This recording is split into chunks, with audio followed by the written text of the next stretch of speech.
3వ యోహాను 1వ అధ్యాయము, అంటే ఒకటే అధ్యాయం ఉంటుంది, 2వ వచనం. ప్రియుడా, నీ ఆత్మ వర్ధిల్లుచున్న ప్రకారము నీవు అన్ని విషయముల్లోనూ వర్ధిల్లుచు సౌఖ్యముగా ఉండవలనని ప్రార్థించుచున్నాను. ప్రార్థన చేసుకుందాం. మహాపరిశుద్ధుడా, నీ పరిశుద్ధమైన పాదములకు, నీ ఘనమైన నామమునకు వేలాదిగా వందనములు, స్తుతులు, స్తోత్రం. నైనా ఇంతవరకు నైనా చక్కని పాటలతోనైనా కీర్తనలతో నేను స్తుతించుకున్నాం. నైనా చక్కని ఆరాధన జరిపించుకున్నారు నా ప్రభా. స్తోత్రం నా ప్రభా. రక్షకుడా, మా సృష్టికర్తనైనా ఈరోజు మా కొరకు సిద్ధపరచబడ్డ వాక్యం మేము ధ్యానించబోతున్నానైనా అయానైనా వాక్యం ద్వారా ఇక్కడ ఉన్న ప్రతి ఒక్క బిడ్డతో మాట్లాడండి దేవా. నిశ్చితమైతే కొద్ది సమయం సిలువ చాటును మరుగుపరుచుతాను. ఇక్కడున్న ప్రతి ఒక్కరితో వ్యక్తిగతంగా మాట్లాడిన ప్రభావ మీరే స్తుతి ఘనత మహిమ పొందరని ప్రభువును రక్షకుడు నీ ప్రియకుమారుడు యేసుక్రీస్తు వారి అతి శ్రేష్టమైన నామమున మిక్కిలి వినముగా అడిగి వేడుకొనుచున్నాము తండ్రి. ఆమేన్. ప్రియుడా, నీ ఆత్మ వర్ధిల్లుచున్న ప్రకారం నీవు అన్ని విషయములోనూ వర్ధిల్లుచు సౌఖ్యముగా ఉండవలనని ప్రార్థించుచున్నాను. ఎవరో మాట్లాడుతున్నారండి ఈ మాటలు? అపోస్తలుడైన యోహాను గారు యేసు ప్రభు యొక్క శిష్యులలో యోహాను గారు తన యొక్క ఆత్మీయ కుమారుడు గాయు అనే వ్యక్తికి పైన చూడండి, పెద్దనైన నేను సత్యమును బట్టి ప్రేమించి ప్రియుడైన గాయునకు శుభమని చెప్పి వ్రాయినది అంటాడు. అంటే ఈ యోహాను గారికి ఒక ఆత్మీయ కుమారుడు ఉన్నాడు, గాయు అని చెప్పేసి. ఆ గాయుకి ఈయన గారు ఉత్తరం రాస్తా ఉన్నారు. ఏంటని చెప్పానంటే, ప్రియుడా, నీ ఆత్మ వర్ధిల్లుచున్న ప్రకారము నీవు అన్ని విషయంలో వర్ధిల్లుచూ ఉండాలి. దాదాపుగా క్రీస్తు శకము 98లో ఈ పత్రిక రాసినట్టుగా చెప్తారు చరిత్రకారులు. యోహాను గారు తన శిష్యుణ్ణి ప్రశంసిస్తూ, అయ్యా, నువ్వు ఆధ్యాత్మికంగా ఏ విధంగా అయితే నువ్వు చక్కగా వర్ధిల్లుతున్నావో అలాగే ఆరోగ్యపరంగాను అన్ని విషయాల్లో వర్ధిల్లుతూ ఉండాలి అని చెప్పని శిష్యుణ్ణి మెచ్చుకుంటూ రాస్తున్నాడండి. ఎందుకు ఆ మాటలు రాస్తున్నాడు అని చెప్పానంటే ఆ పత్రికలో ఉంటుంది. ఈ గాయు అనే వ్యక్తి ఆనాటి కాలంలో క్రైస్తవులను ఇంకా అనేక మందిని ఏ విధంగా పోషించాడు, ఏ విధంగా ఆదరించాడు, అవన్నీ కూడా ఆ పత్రికలో చక్కగా వివరాలు వ్రాయబడ్డాయి. అవన్నీ కూడా ఎప్పుడైనా మనం మాట్లాడుకుందాం. అయితే ఈరోజు మన యొక్క టాపిక్ ఏంటని చెప్పానంటే, ఆనాడు యోహాను గారు తన శిష్యుణ్ణి అన్ని విషయాల్లో వర్ధిల్లాలని చెప్పని ఆశిస్తూ ఉన్నాడు. మరి ఈనాడు క్రైస్తవులుగా విశ్వాసులుగా జీవిస్తున్నట్టు నువ్వు నేను అన్ని విషయాల్లో వర్ధిల్లాలని చెప్పానంటే మనం ఏం కలిగి ఉండాలి? మనలో ఎటువంటి క్వాలిఫికేషన్స్ ఉండాలి? మనందరం క్రైస్తవులుగా ఉంటున్నాం కదా, విశ్వాసులుగా ఉంటా ఉన్నాం. మరి మనం కూడా అన్ని విషయాలలో అదేవిధంగా వర్ధిల్లాలని చెప్పానంటే మనం ఎటువంటి లక్షణాలు కలిగి ఉండాలి? ఈరోజు ఒక 3-4 అంశాలు మీకు వివరించే ప్రయత్నం చేస్తాను. అందులో ప్రధానంగా క్రైస్తవునిగా జీవిస్తున్న నీవు అన్ని విషయాలు వర్ధిల్లాలని చెప్పంటే మొట్టమొదటిగా దేవుడు నీకు తోడుగా ఉండాలి. హల్లెలూయా. ఆదికాండము 39వ అధ్యాయము 2వ వచనం.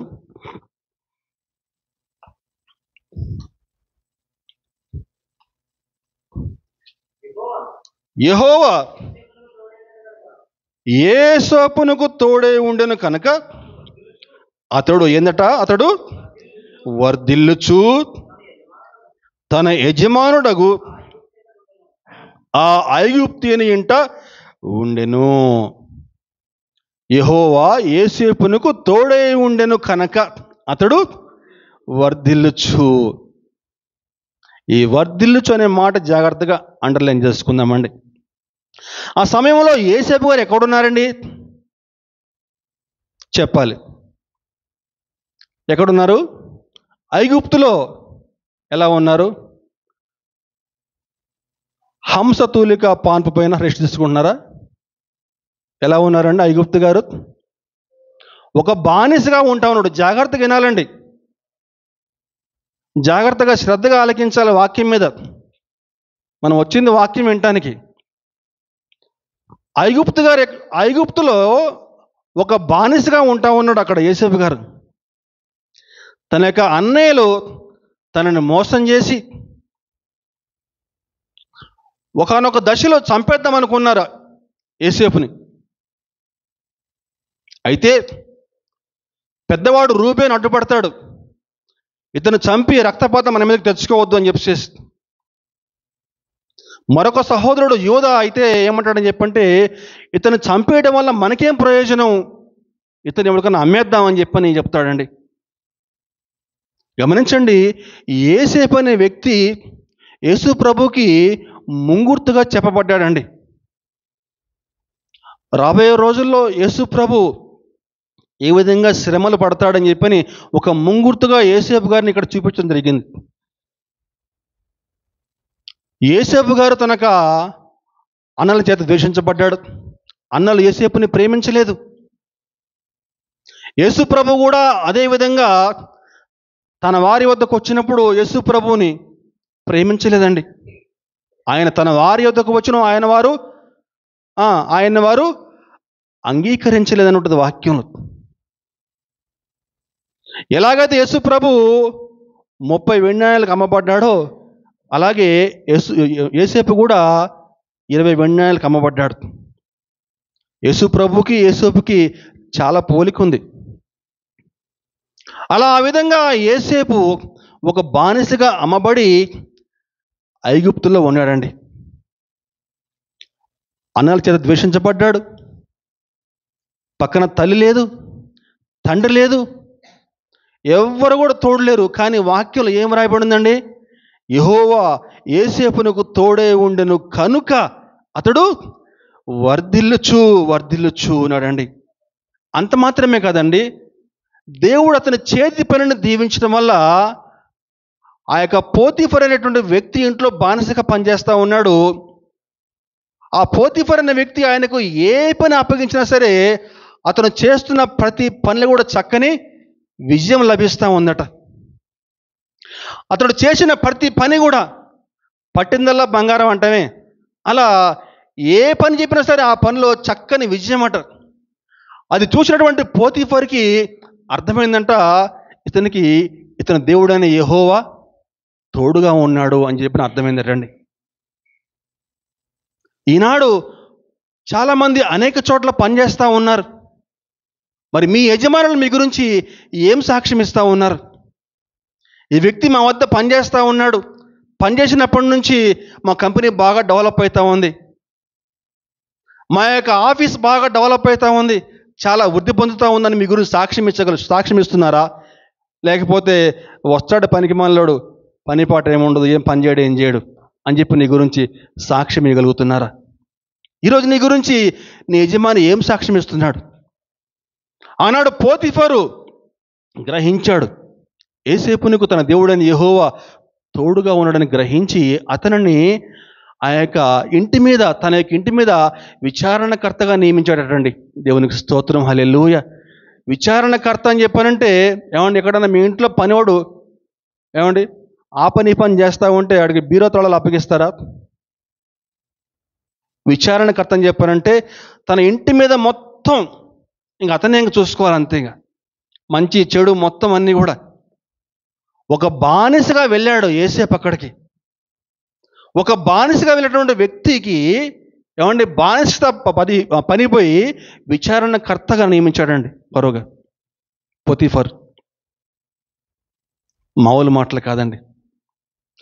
6వ వచనం చూస్తే అక్కడ మనకి 39 6వ వచనం చూస్తే, అతడు తనకు కలిగినదంతయు యోసేపు చేతికి అప్పగించి తాను ఆహారము తినుడు తప్ప తనకేమి ఉన్నదో ఏమి లేదో విచారించిన వాడు కాదండి.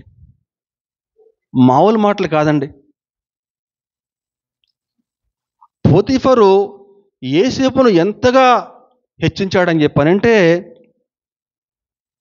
తన ఇంట్లో ఏమి ఉందో ఏమి లేదో కూడా అవన్నీ కూడా చూసుకోకుండా కేవలం రావటం, భోజనం చేసి వెళ్ళిపోవటమేనట. అంతా కూడా యోసేపు చేతికి అప్పగించాడండి, విచారణకర్తగా నియమించాడటండి. ఒక బానిసగా వెళ్ళాడు అక్కడ యోసేపుకి. కారణం ఏంటండి? యెహోవా యోసేపునకు తోడై ఉండను కనుక అతడు వర్ధిల్లుచు అనే పదాన్ని మనం జ్ఞాపకం చేసుకుంటూ ఉండాలి. ఆ తర్వాత జరిగిన సంఘటనలు మనకందరికీ తెలుసు, చాలాసార్లు చెప్పుకున్నాం కూడా. పోతిఫరు భార్య యోసేపును మోహించి పాపం చేద్దాం రమ్మని చెప్పానంటే యోసేపు ఒప్పుకోడు. ఫలితము యోసేపు చెరసాల్లో వేయబడతాడు. కానీ చెరసాల్లో పరిస్థితి ఎలా ఉందో చూస్తే 39వ అధ్యాయము 21వ వచనం. అయితే యెహోవా యోసేపునకు తోడే ఉండి అతని మీద కనికరపడి అతని మీద ఆ చెరసాల యొక్క అధిపతికి కటాక్షము కలుగునట్లు చేసెను.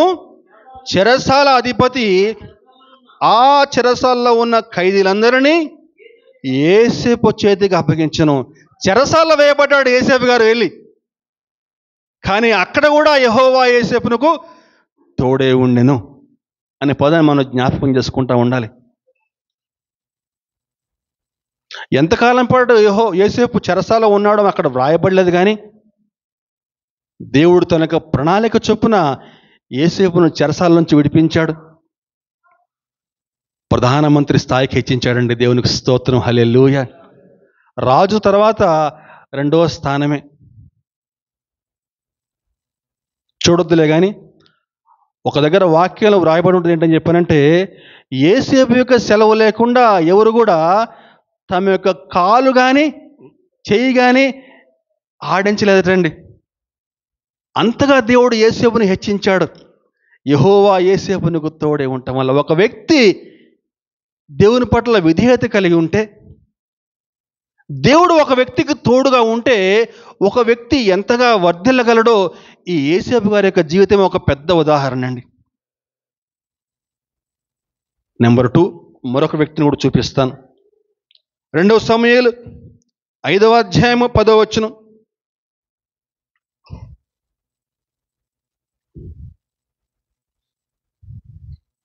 2వ సమూయేలు 5:10.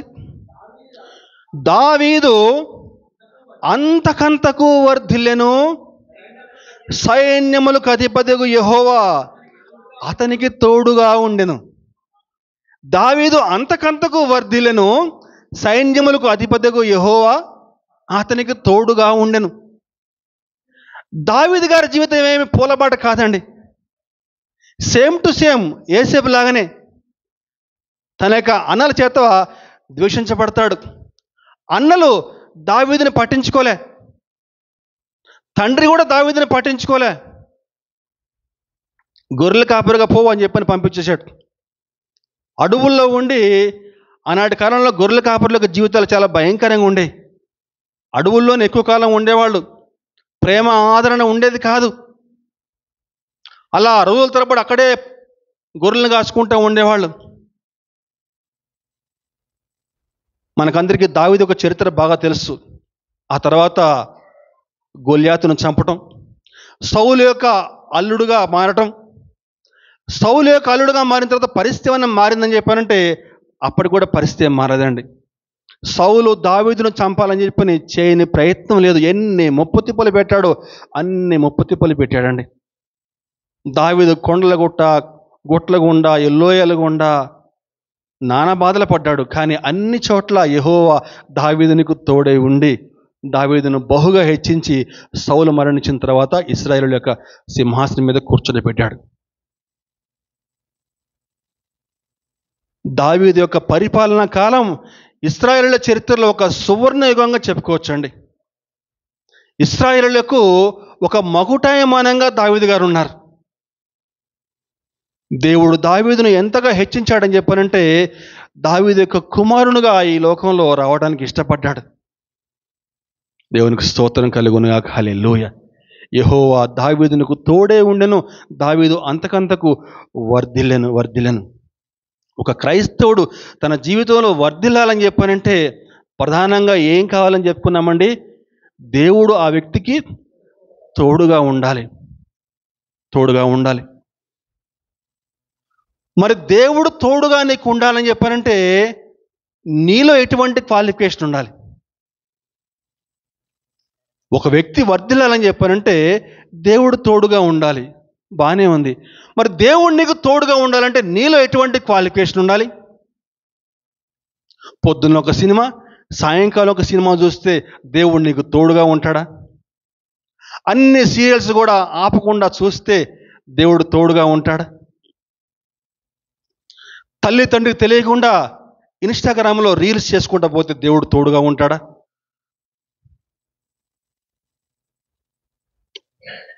ఫేస్బుక్లో తెలియని వారితోటి చాటింగ్ చేస్తూ అశ్లీలమైన సంభాషణ చేస్తూ ఉంటే దేవుడు తోడుగా ఉంటాడా? ఈనాడు జరుగుతుంది అదే కదండి. నిన్న మీకు గ్రూపులో పంపించాను. చదువుకోరా అని చెప్తే, ఏమండి కాలేజీకి రెగ్యులర్గా పోరా అని చెప్తే ఏం చేశాడు? తల్లిని సహోదరుని చంపి పడేశాడు ఒకడు. రీల్స్ చేయొద్దు అని చెప్పినందుకు మరొకడు వాళ్ళ తల్లిని చంపేశాడట. ఈనాటి సమాజం ఇలా ఉందండి. చాలా జాగ్రత్తగా జీవించాలండి. చివరి దినాల్లో జీవిస్తూ ఉన్నాం. ఎంత జాగ్రత్తగా భయభక్తులు కలిగి జీవించాలి. దేవుడు ఒక వ్యక్తికి తోడుగా ఉండాలంటే ఏం కావాలి? ప్రధానమైన లక్షణం, నువ్వు ఏ పరిస్థితిలో ఉన్నా, ఏ స్థితిలో ఉన్నా సరే, నీకు ఎంత కష్టం వచ్చినా లేదా దేవుడు నిన్ను ఎంతగా హెచ్చించినా సరే, అన్ని సమయాల్లోనూ, కష్టాల్లోనూ సుఖాల్లోనూ దేవుణ్ణే ఆశ్రయించేవాడిగా ఉండాలండి. దేవునికే మొరపెట్టేవాడిగా ఉండాలి. దావీదు వలె 130 దావీదు కీర్తన చూస్తే 131-2 వచనాలు చూస్తే 130 దావీదు కీర్తన 1వ వచనం 2వ వచనం, యెహోవా అగాధ స్థలములో నుండి నేను నీకు మొరపెట్టుచున్నాను, ప్రభువా నా ప్రార్థన ఆలకించుము, నీ చెవియొగ్గి నా ఆర్తధ్వని వినుము. చాలండి.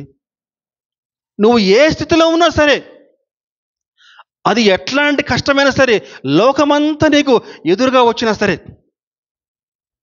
గాఢాంధకారమైనా సరే, ఏంటట అది? గాఢాంధకారం అటండి.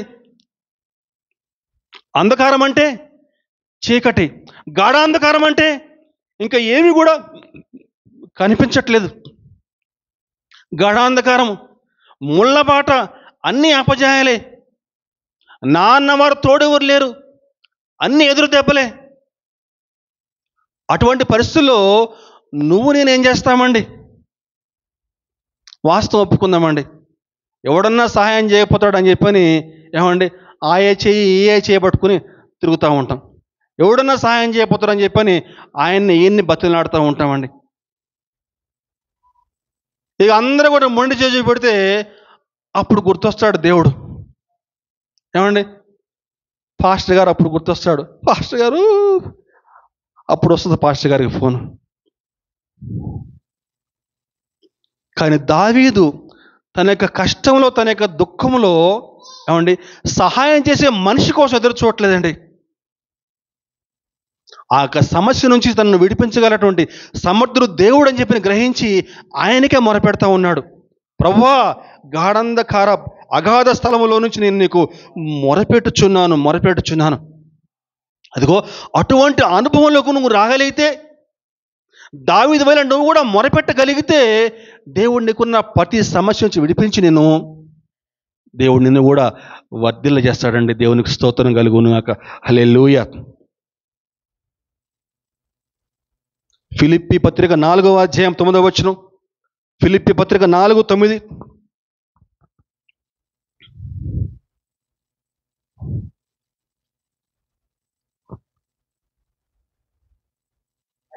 మరియు మీరు నా వలన ఏవి నేర్చుకుని అంగీకరించితిరో, నా యందు ఉన్నట్టుగా ఏవి వింటిరో, ఏవి చూచితిరో అట్టి వాటిని చేయుడి. అప్పుడు సమాధానకర్తయగు దేవుడు మీకు తోడే ఉండును. దేవునికి స్తోత్రం. ఎంత ధైర్యం కావాలండి ఈ మాట చెప్పాలంటే. మళ్ళా ఒక్కసారి రిపీట్ చేద్దామండి. మరియు మీరు నా వలన ఏవి నేర్చుకుని అంగీకరించుతురో, నా యందు ఉన్నట్లుగా ఏవి వింటిరో, ఏవి చూచితురో అట్టి వాటిని చేయుడి. అప్పుడు సమాధానకర్తయగు దేవుడు మీకు తోడే ఉండును. దేవుడు మీకు తోడుగా ఉండాలంటే ఏం చేయాలి, ఎటువంటి క్వాలిఫికేషన్ మనలో ఉండాలి అని చెప్పిన అంశం గురించి మీతో మాట్లాడుతూ ఉన్నాను. ఈ వాక్యం మీకు అర్థమైందండి?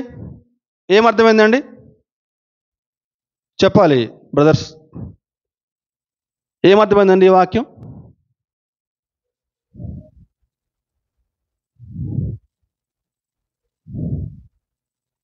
సిస్టర్స్ నుంచి దాన్ని రిపీట్ చేస్తున్నాను. మీరు అందులో సారాంశం చెప్పమని చెప్తున్నాను నేను. దాని అర్థం ఏంటని చెప్పారంటే, యు జస్ట్ ఫాలో మీ అంటాడు పౌలు గారు. మీరు నన్ను ఫాలో చేయండి. మీరు నన్ను ఫాలో చేస్తే దేవుడు మీకు తోడుగా ఉంటాడని చెప్తున్నాడండి. ఆ మాట చెప్పాలంటే చాలా ధైర్యం కావాలండి నిజంగా. ఎంత ధైర్యం అని చెప్పండి. ఏమంటున్నాడు చెప్పానంటే, మీరు నా వల్ల ఏవి నేర్చుకుని అంగీకరించుతారో, నా యందు ఉన్నట్లుగా ఏవి చూచితురో, ఏవి వింటురో అట్టి వాటిని చేయండి చాలు. ఆ విధంగా చేస్తే దేవుడు మీకు తోడుగా ఉంటాడని చెప్తున్నాడండి. కొరింథీ పత్రికలో మరొక మాట ఉంటుంది. కొరింథీ పత్రికలో ఇంకా స్పష్టంగా దీన్ని మీకు వివరించి చెప్పాలని చెప్పానంటే, కొరింథీ పత్రికలో 1 కొరింథీ 11:1 నేను క్రీస్తుని పోలి నడుచుకున్న ప్రకారము మీరును నన్ను పోలి నడుచుకునుడి అంటున్నాడండి. అర్థమైందండి మీకు? ఇప్పుడు ఇందాక ఒక మాట చెప్పాను, ఈ మాట రెండుకి లింక్ కలుపుకోండి. ఇప్పుడు నేను క్రీస్తుని పోలి నడుచుకున్న ప్రకారము మీరు నన్ను పోలి నడుచుకునుడి. మీరు నన్ను పోలి నడిస్తే చాలండి. మీరు నన్ను ఫాలో చేయండి చాలు. నేను ఏ విధంగా జీవిస్తానో ఆ విధంగా మీరు జీవించండి చాలు. ఆ విధంగా జీవిస్తే దేవుడు మీకు తోడుగా ఉంటాడు. అంటే అర్థం ఏంటని చెప్పారంటే, క్రీస్తు యొక్క అడుగు జాడల్లో నడవమని చెప్తున్నాడండి. నిజమేనండి, పౌలు గారు నిజంగా ఆ మాటలు చెప్పాడని చెప్పానంటే, యేసు ప్రభు తర్వాత ఈ లోకంలో సేవ చేసింది పౌలు గారేనండి. ఎన్ని కష్టాలు పడ్డాడు, ఎన్ని శ్రమలు పడ్డాడండి. దెబ్బలే తిన్నాడా, కొరడా దెబ్బలే తిన్నాడా, సరిగా ఆహారం లేక సముద్రాల్లో ప్రయాణం చేస్తా ఎంతగా శ్రమ పడ్డాడండి. బాగా కొట్టేశారు, చెరసాల్లో పడేసేవారు, చేతులు కాళ్ళు గట్టిగా బిగించి భూగర్భ గృహాల్లో బంధించారు. అటువంటి గృహాల్లో కూడా బంధించబడి కూడా ఏమండి ఫిలిప్పీ పత్రిక ఉత్తరం రాస్తూ సంతోషించుడి, ఎల్లప్పుడూ ఆనందించుడని చెప్పని పత్రిక రాస్తూ ఉన్నాడండి పౌలు గారు. బతుకుడ క్రీస్తే, చావైతే మేలే అని చెప్తావు. క్రీస్తును ప్రకటించకపోతే నాకు శ్రమ అని చెప్పి అంటాడండి పౌలు గారు. ఇంకా మరొక మాట, చక్కని మాట ఏంటని చెప్పంటే, నేను అందరికీ బోధించిన తర్వాత నేనేమన్నా దారి తప్పిపోతానేమో అని చెప్పని నా శరీరాన్ని నేను నలగొట్టుకుంటున్నానని చెప్పి అంటాడు. అటువంటి పౌలు గారు ఈ మాట చెప్పడంలో ఎటువంటి అతిశయోక్తి లేదండి. కాబట్టి క్రైస్తవులుగా జీవిస్తున్న మనము అన్ని విషయాల్లో కూడా వర్ధిల్లాలని చెప్పానంటే దేవుడు మనకి తోడుగా ఉండాలి. దేవుడు మనకి తోడు కావాలంటే దేవుని యొక్క అడుగు జాడల్లో ఆయన యొక్క ఆజ్ఞల ప్రకారం మనం నడవగలగాలి. మనకి పాత నిబంధనలో మనకి యెహోషువ గారు కనిపిస్తారండి. మోషే మరణించిన తర్వాత యెహోషువ ఆ యొక్క స్థానం తీసుకుంటాడు. జాగ్రత్తగా వినాలండి. మోషే మరణించిన తర్వాత యెహోషువ ఆ స్థానం తీసుకుంటాడు. యెహోషువ అప్పటికి కుర్రవాడు, ఇంకా అంత అనుభవం లేదు. చూస్తేనేమో ఇశ్రాయేలీయులు లక్షలాదిగా ఉన్నారు. అంత లక్షలాది మంది సైన్యం నడిపించాలంటే మామూలు మాటలు కాదు. బహుశా యెహోషువ ఏమన్నా భయపడి ఉంటాడేమో. ప్రభు యెహోషువతో మాట్లాడుతూ చూద్దాం. యెహోషువ గ్రంథము, యెహోషువ 1వ అధ్యాయం 5వ వచనం. నీవు బతుకు దినములన్నిటిను ఏ మనుషుడును నీ ఎదుట నిలవలేక ఉండును. నేను మోషేకి తోడే ఉండినట్లు నీకును తోడే ఉందును. నిన్ను విడువను, నిన్ను ఎడబాయను. నిబ్బరము కలిగి ధైర్యముగా ఉండుము. చాలండి. నేను నీకు తోడుగా ఉంటాను యెహోషువ, నువ్వు ధైర్యంగా ఉండు, నిబ్బరం కలిగి ఉండు అని చెప్పని దేవుడు యెహోషువను ధైర్యపరుస్తూ ఉన్నాడు. నేను నీకు తోడుగా ఉంటానన్న మాట అండర్లైన్ చేసుకుందామండి. దేవుడు మనకి తోడుగా ఉండాలంటే అనే అంశం గురించి మనం మాట్లాడుకుంటా ఉన్నాం. నేను నీకు తోడుగా ఉంటాను, బట్ కండిషన్స్ అప్లై సుమా. నేను నీకు తోడుగా ఉండాలని చెప్పానంటే ఏమండి, కండిషన్స్ అప్లై, షరతులు వర్తిస్తాయి. షరతులు కొన్ని ఉన్నాయి సుమా, ఊరికే కాదు. 7వ వచనం చూద్దాం షరతులు ఏంటో.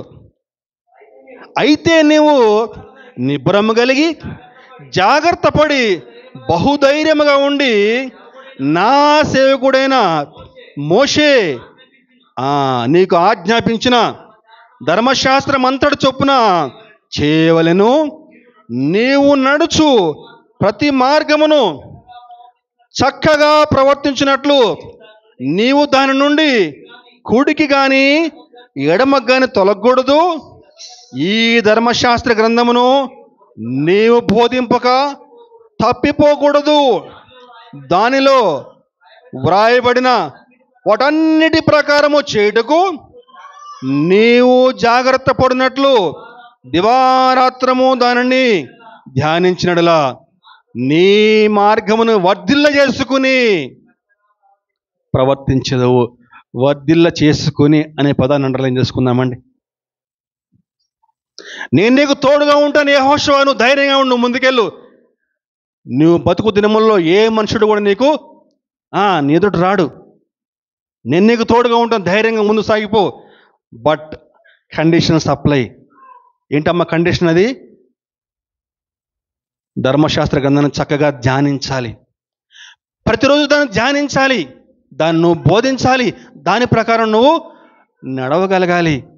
అదిగో ఆ విధంగా చేస్తే, ఆ విధంగా చేసి దివారాత్రము దీనిని ధ్యానించగలిగితే నువ్వు వర్ధిల్లుతావు యెహోషువ అని చెప్తున్నాడండి. దేవుడు మనకి తోడుగా ఉండాలంటే ఏం చేయాలి? రెండో ప్రధాన అంశం ఏంటండి? మొట్టమొదటిగా దేవుడు మనకు తోడుగా ఉంటే ఒక వ్యక్తి అన్ని విషయాల్లో కూడా వర్ధిల్లగలడు. దేవుడు మనకు తోడుగా ఉండాలంటే ఏం చేయాలట? ధర్మశాస్త్ర గ్రంథాన్ని దివారాత్రము దీనిని ధ్యానించాలి, దాని ప్రకారం మనం నడవగలగాలి.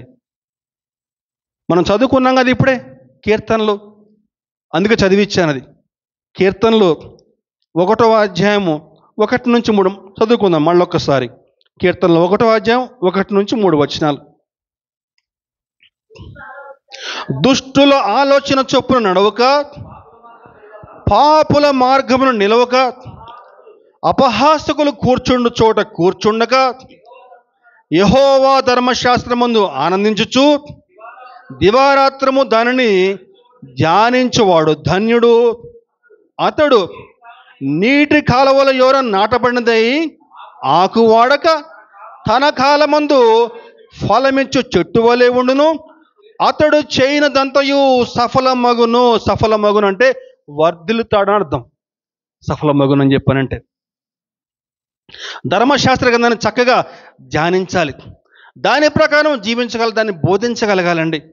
అదిగో అప్పుడే ఆ వ్యక్తి ఎలా అండి, నీటి కాలువల ఓర నాటబడినదై ఆకు ఓడక తన కలమందు ఫలిచ్చు చెట్టు వలె ఉండును అని చెప్తున్నాడండి. ఈనాడు మనిషి ప్రకృతిని శాసించగలుగుతున్నాడు. ఆకాశానికి నిచ్చెన వేయగలుగుతున్నాడు. సముద్ర అంతర్భాగానికి వెళ్ళి అక్కడ ఏముందో రహస్యాలు తెలుసుకోగలుగుతున్నాడు. కానీ తాను ఈ లోకంలో ఎందుకని జన్మించాడో తన బతుకు యొక్క పరమార్థం తెలుసుకోలేకుండా చనిపోతున్నాడండి. దేవుని దగ్గరికి మనిషి చేరుకోవాలని చెప్పని అనేక రకాలుగా ప్రయాసపడతా ఉన్నాడు, కానీ మనిషి వల్ల కావట్లేదు. ఒక భక్తుడు చెప్తాడు, దేవుడు తన బిడ్డల్ని ప్రేమించి తన బిడ్డలు తన వద్దకు తిరిగి రావాలని చెప్పని ఆ దేవుడు రాసినటువంటి స్వర్గలేఖనే ఈ బైబిల్ అని చెప్తాడండి. దేవునికి స్తోత్రం కలుగునుగా. హల్లెలూయా. బైబిల్ అని చెప్పానంటే ఏదో మామూలు మాటలు కాదండి.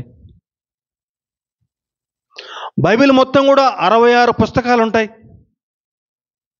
ఈ 66 పుస్తకాలు రాయడానికి దాదాపుగా 60 తరాలు పైగా పట్టిందని చెప్తారండి. 60 తరాలు పైగా. ఎంతోమంది గ్రంథకర్తలు ఎన్నో ప్రయాసాలు కోర్చి ఈ బైబిల్ గ్రంథం రాయటం జరిగింది.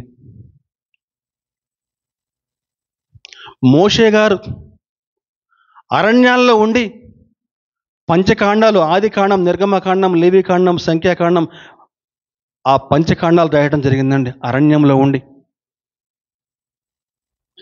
ఇర్మియా గారిని పట్టి బంధించి ఒక లోతైనటువంటి గోతులో బంధిస్తే అదిగో అక్కడుండి ఇర్మియా గ్రంథం రాయటం జరిగింది. లూకా గారు సముద్రంలో ప్రయాణం చేస్తా లూకా సువార్త, అపొస్తలుల కార్యములు రాయటం జరిగింది.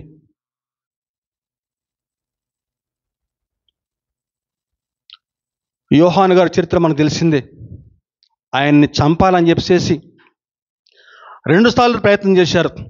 2 సార్లు కూడా చనిపోకపోతే తీసుకెళ్ళి పద్మాసు ద్వీపంలో పడి బంధిస్తే అదిగో అక్కడి నుండి ఈ ప్రకటన గ్రంథం రాయడం జరిగిందండి. ఎన్నో వ్యయ ప్రయాసాలు కోర్చి ఈ బైబిల్ గ్రంథం రాయటం జరిగిందండి. మామూలు మాటలు కాదండి బైబిల్ గ్రంథం అని చెప్పానంటే. ముద్రణ యంత్రం ఆ యొక్క మిషన్ కనుక్కున్న తర్వాత మొట్టమొదటిగా అచ్చువేయబడిన గ్రంథమే ఈ బైబిల్ గ్రంథం అండి. అన్ని భాషల్లోకి తర్జుమా చేయబడినటువంటి ఏకైక గ్రంథము ఈ బైబిల్ మాత్రమే. ఎంతోమంది మహానుభావులు, Abraham Lincoln, Mahatma Gandhi, Mother Teresa, మరెందరో శాస్త్రవేత్తలకు ఈ బైబిల్ గ్రంథం ఒక మార్గదర్శకం అండి. మార్గదర్శకం. ఈ గ్రంథం చదివి అనేక మంది తాగుబోతులు, హత్యలు చేసిన వాళ్ళు ఎంతోమంది మారు మనసు పొందారు. గొప్ప గొప్ప శాస్త్రవేత్తలు దీన్ని చదివి ఎన్నో గొప్ప గొప్ప ఆవిష్కరణలు కనుక్కున్నారు. ఇంతకుముందు చెప్పుకున్నాం మనం పోయిన వారం థామస్ ఆల్వా ఎడిసన్ గురించి. ఈ బల్బును కనుక్కుంది ఆయన గారే. బైబిల్ నన్ను వెలిగిస్తే నేను ఈ లోకాన్ని వెలిగించానంటాడు ఆయన గారు. అటువంటి గొప్ప గొప్ప శాస్త్రవేత్తలు ఎంతోమంది బైబిల్ చదివే ఎన్నో గొప్ప గొప్ప ఆవిష్కరణలు కనుక్కున్నారండి. ఈనాడు మన ఆత్మీయ జీవితాలు ఏ విధంగా ముందుకు కొనసాగుతున్నాయి? క్రైస్తవుడా, సహోదరుడా, సహోదరి, మీ ఆత్మీయ జీవితాలు మీరు వర్ధిల్లాలని చెప్పానంటే ప్రతిరోజు కూడా కొద్దిసేపు దేవుని యొక్క సన్నిధిలో ప్రార్థన చేయండి. ఆ తర్వాత బైబిల్ చదివితే దేవుడు నీతో మాట్లాడతాడు వాక్యం ద్వారా. దేవునికి స్తోత్రం కలుగునుగాక. హల్లెలూయా. బైబిల్ గ్రంథం ఏమీ ఎవరికి కూడా సలహాలేమీదండి. సలహాలేమీయదు. తనకు అభిప్రాయాలేం చెప్పదు. ఏముంటో తెలిసిందో మాటలు, దేవుడు మీతో చెప్పున్నది ఏమనగా అని ఉంటుందండి. దేవుడు ఈ మాట సెలవిచ్చున్నాడని చెప్పి ఉంటుందండి.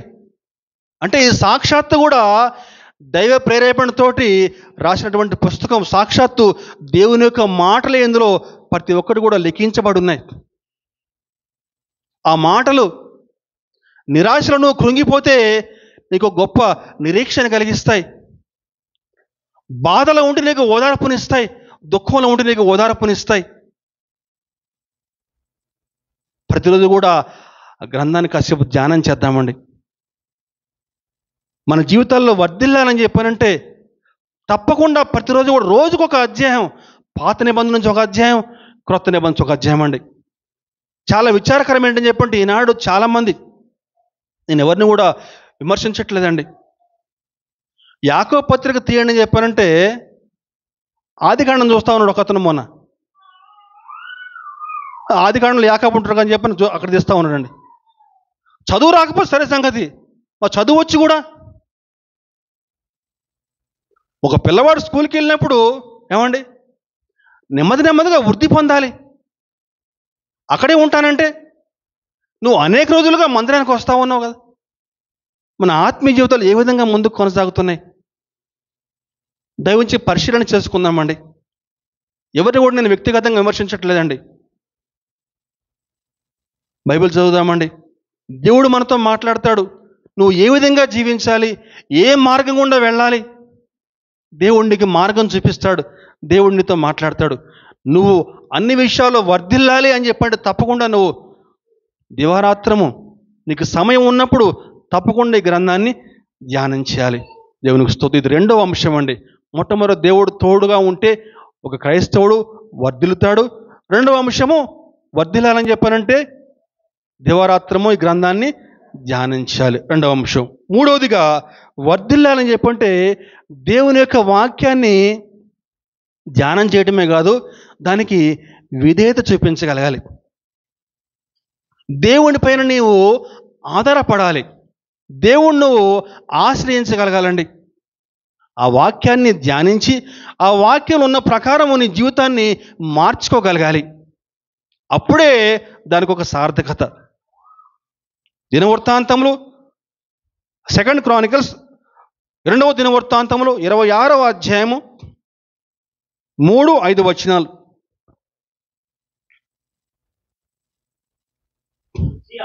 ఉజ్జియా ఏలనారంభించినప్పుడు 16 ఏండ్ల వాడై యెరూషలేములో 52 సంవత్సరములు ఏలెను. అతని తల్లి యెరూషలేము కాపురస్తురాలు, ఆమె పేరు ఎకొల్యా. తర్వాత దేవుని ప్రత్యక్షత విషయంలో తెలివి కలిగిన జకర్యా దినములలో అతడు దేవుని ఆశ్రయించును. అతడు యెహోవాను ఆశ్రయించినంత కాలము దేవుడు అతని వర్ధిల్ల చేసెను. వర్ధిల్లాలంటే అనే అంశం గురించి మాట్లాడుకుంటున్నామండి.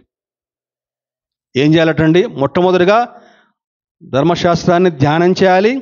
నెంబర్ 2 దేవుణ్ణి ఆశ్రయించాలండి. దేవుణ్ణి ఆశ్రయించాలి.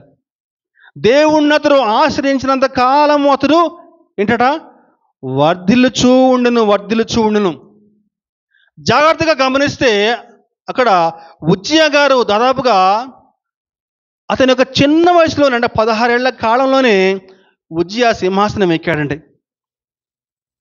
ఆనాటి కాలంలో ప్రజలట 16 ఏళ్లకే సింహాసనం ఎక్కుతున్నాడు ఈ ఉజ్జియా, మమ్మల్ని ఏ విధంగా పరిపాలిస్తాడు అని చెప్పని భయపడ్డారట. కానీ అక్కడ వాక్యం మనం జాగ్రత్తగా గమనించగలిగితేనండి, తెలివి కలిగిన జకర్యా దినములలో అతడు దేవుని ఆశ్రయించెను అని చెప్పానంటే, ఆనాటి కాలంలో జకర్యా అని ఒక ప్రవక్త ఉండేవాడు, అంటే పాస్టర్ గారు అనమాట. అంటే ఆ పాస్టర్ గారిని ఆశ్రయించాడు. దేవుని మాటలు జాగ్రత్తగా ఆలకించి ఆ దేవుని మాటల ప్రకారం అతను ముందుకు నడుస్తూ ఉన్నాడు. ఆ విధంగా ముందుకు నడిచినంత కాలం, దేవుని యొక్క వాక్యాన్ని జాగ్రత్తగా ధ్యానించినంత కాలం, దేవుని పైన ఆధారపడినంత కాలం అతడు వర్ధిల్లుచూ ఉండెను. ఎలా అని చెప్పానంటే 26:8 మనం చూడగలిగితే, 26వ అధ్యాయం 8వ వచనం చూడగలిగితే, అమ్మోనీయులు ఉజ్జియాకు పన్నిచ్చువారైరి, అతడు అధికముగా బలాభివృద్ధి నొందెను కనుక అతని కీర్తి ఐగుప్తు మార్గ ప్రదేశములన్నిటినూ వ్యాపించెను. అలాగే 15వ వచనం కూడా మరియు అతడు అంబులనేమి పెద్ద రాళ్ళనేమి ప్రయోగించుటకై ఉపాయశాలలు కల్పించిన యంత్రములను యెరూషలేములో చేయించి దుర్గములలో బురుజులలోనూ ఉంచెను. అతడు స్థిరపడు వరకు అతనికి ఆశ్చర్యకరమైన సహాయము కలిగెను. అతని కీర్తి దూరముగా వ్యాపించెను. దూరముగా వ్యాపించెను. అమ్మోనీయులు ఉజ్జియాకు పన్నిచ్చు వారైరి అనే పదాన్ని మనం గమనించాలండి. ఆనాటి కాలంలో అమ్మోనీయులు అని చెప్పంటే ఇశ్రాయేలులకు బద్ధ శత్రువులు. ఏమండి, పచ్చగడ్డేస్తే బగ్గుమంటది అంటారు కదా, అలా అన్నమాట. ఎప్పుడు కూడా యుద్ధాలే ఇశ్రాయేలులకి అమ్మోనీయులకి. కానీ అమ్మోనీయులు కూడా ఉజ్జియాకి పన్నిచ్చారట, ట్యాక్స్ పే చేశారనమాట అమ్మోనీయులు కూడా. అతని యొక్క కీర్తి సుదూరంగా దూర ప్రాంతాలకు వ్యాపించను. ఎందుకని? అతడు దేవుని ఆశ్రయించినంత కాలము అనే పదాన్ని మనం జ్ఞాపకం చేసుకోవాలి. దేవుడిని అతడు ఎంతకాలం అయితే ఆశ్రయించాడో, ఎంతకాలం అట అని చెప్పండి అక్కడ సరిగ్గా వ్రాయబడలేదు, కానీ చరిత్రకారులు చెప్తారు దాదాపుగా 52 సంవత్సరాల పాటు ఉజ్జియా గారు పరిపాలన చేశారు. 16 ఏళ్ల ప్రాయంలో సింహాసనం ఎక్కి 52 ఏళ్ల వరకు పరిపాలన చేశాడండి. అదిగో అంతకాలం పాటు కూడా దేవుడు అతన్ని దీవిస్తూ వచ్చాడు. అతని కీర్తి అంతకంతకు వర్ధిల్లిందండి. అయితే తర్వాత వచనం చూస్తే మనకి ఏంటట, అయితే అతడు స్థిరపడిన తర్వాత అతడు మనస్సున గర్వించి, మళ్ళీ చదువుదామండి. అయితే చదువుదాం, అందరం చదువుదాం ఒకసారి. అయితే అతడు స్థిరపడిన తర్వాత మనస్సున గర్వించి చెడిపోయాడు. గర్వించాడటండి.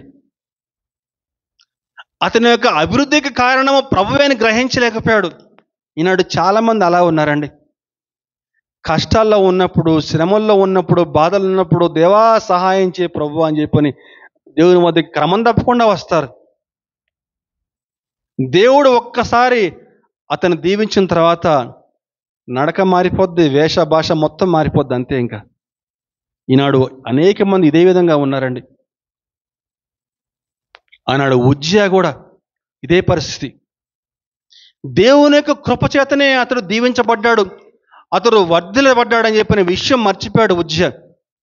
మనసులో గర్వించి ఎంత తప్పు చేశాడని చెప్పానంటే, యాజకులు మాత్రమే ప్రవేశించాలి మందిరంలోకి, యాజకులు మాత్రమే దేవునికి ధూపం వేయాలి. అది మర్చిపోయి నేను ధూపం వేస్తా అని చెప్పని బయలుదేరతాడు. యాజకులు హెచ్చరిస్తారు ఉజ్జియాకి, అయ్యా ఇది నీ పని కాదు, ఇది యాజకులు చేయాలి ఈ పని, దయవుంచి నువ్వు వెళ్ళిపో బయటికి మందిరంలో నుంచి అన్నప్పుడు ఆ యొక్క ధూపార్తి చేతబట్టుకుని ఒక్కసారిగా యాజకుల పైన ఆగ్రహం చూపిస్తాడు. రౌద్రుడై అని చెప్పి ఉంటుంది ఆ పదంలో. చూద్దాం ఒకసారి 2వ దినవృత్తాంతములు 26.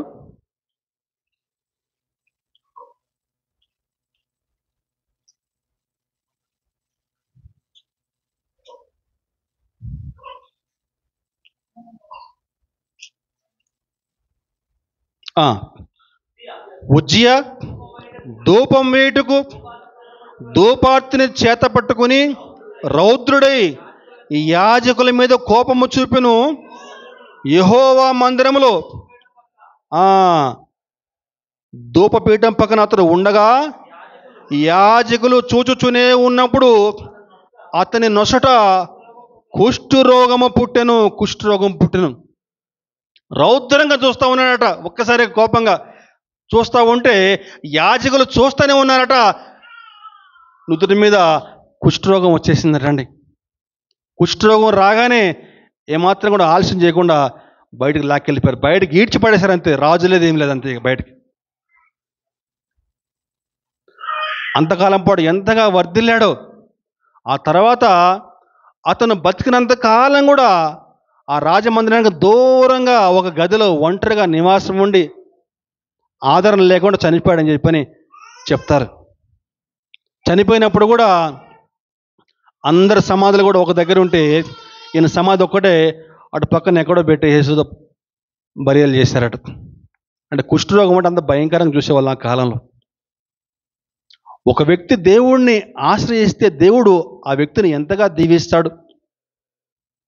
దేవుని పైన విధేయత చూపిస్తే దేవుడు ఆ వ్యక్తిని ఎంతగా దీవిస్తాడో మనకి నెబుకద్నెజరు కూడా మనకి కనిపిస్తాడు. థియోద్రులను చెప్తాను.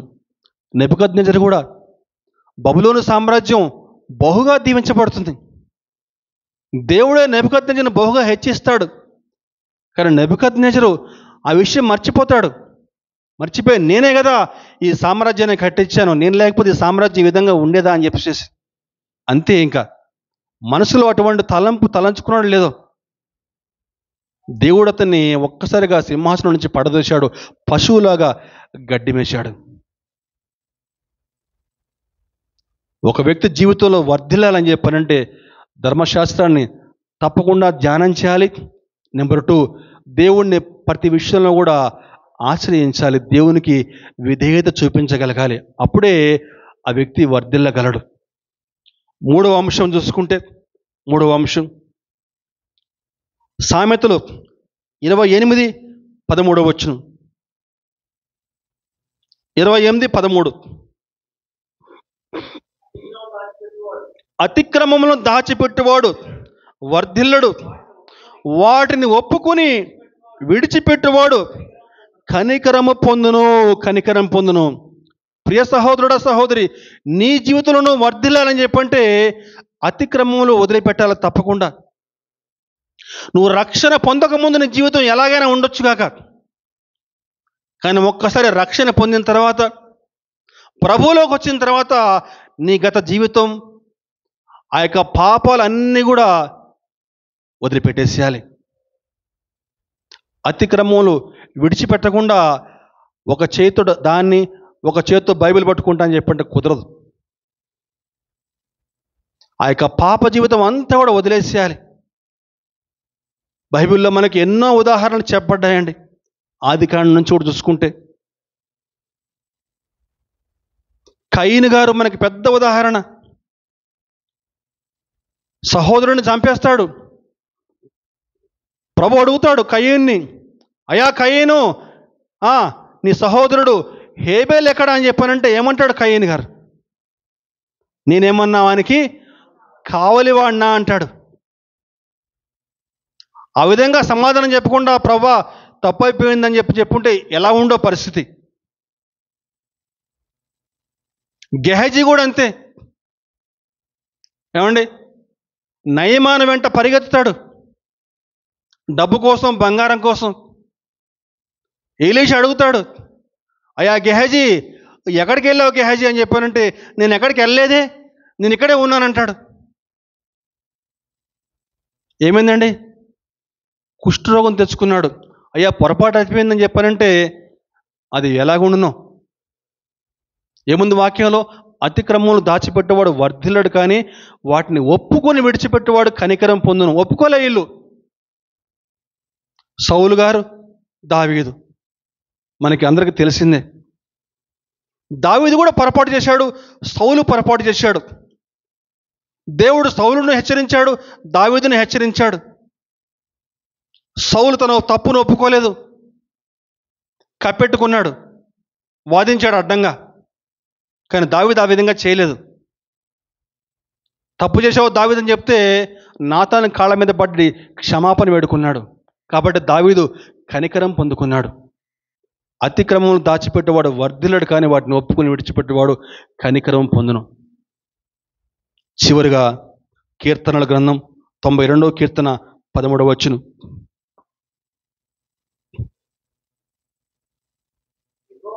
యెహోవా మందిరములో నాటబడిన వారై వారు మన దేవుని ఆవరణములో వర్ధిల్లుదురు. ఒక క్రైస్తవుడు అంచెలంచెలుగా వర్ధిల్లాలని చెప్పారంటే తన జీవితంలో క్రమం తప్పకుండా సంఘానికి హాజరు కావాలండి. క్రమం తప్పకుండా ప్రతి వారం కూడా. ఈనాడు అనేక మంది కేవలం మొదటి ఆదివారం మాత్రమే వస్తూ ఉన్నారండి. వీలు కుదరకో ఎక్కడో దూరంగా ఉండి పరిస్థితులు అనుకూలించ వేరే సంగతి, కానీ పక్కనే ఉండి కూడా చాలామంది ప్రతి ఆదివారం రాలేకపోతూ ఉన్నారు. చాలా విచారకరం అండి. ఒక క్రైస్తవుడు అన్ని విషయాల్లో వర్ధిల్లాలని చెప్పండి తప్పకుండా సంఘ క్రమం ఉంటుంది ఒకటి. ఆ సంఘానికి తప్పకుండా హాజరు కావాలి. మోకాళ్ళు వేయాలి, సంఘక్షేమం కోసం ప్రార్థన చేయాలి. యెరూషలేమా, నిన్ను ప్రేమించేవారు వర్ధిల్లుదురు అని చెప్పని ఉంటుంది వాక్యంలో. సంఘక్షేమం కోసం, సంఘ కాపరి కోసం, సంఘస్థుల కోసం మోకరిల్లి ప్రార్థన చేయగలగాలి. యోబు గారు ఆనాడు తన స్నేహితుల గురించి ప్రార్థన చేశాడు. అప్పుడే యోబు గారు దీవించబడ్డారు. గుర్తుందండి? యోబు ఎప్పుడైతే తన స్నేహితుల గురించి ప్రార్థన చేశాడో యోబు గారు అప్పుడు దీవించబడ్డాడు. చూద్దాం వాక్యంలో యోబు గ్రంథం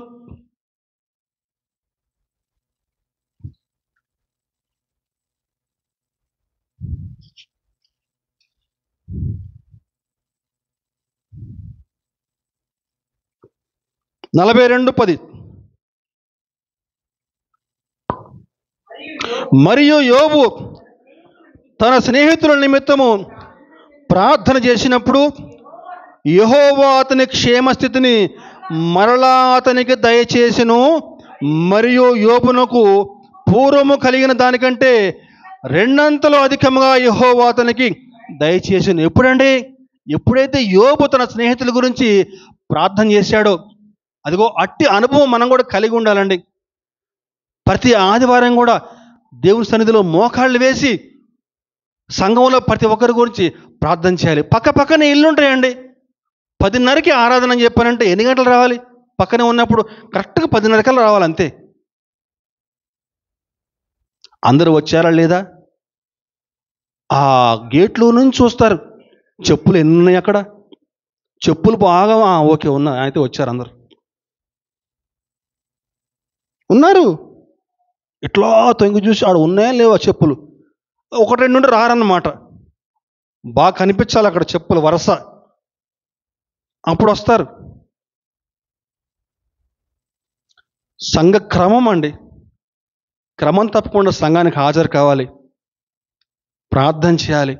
సంఘ క్షేమం కోసం, సంఘ కాపరి కోసం, చుట్టుపక్కల వారు, తన చుట్టుపక్కల వారు అందరి కోసం ప్రార్థన చేస్తే అప్పుడు దేవుడు నిన్ను దీవిస్తాడు, నువ్వు వర్ధిల్లుతావు.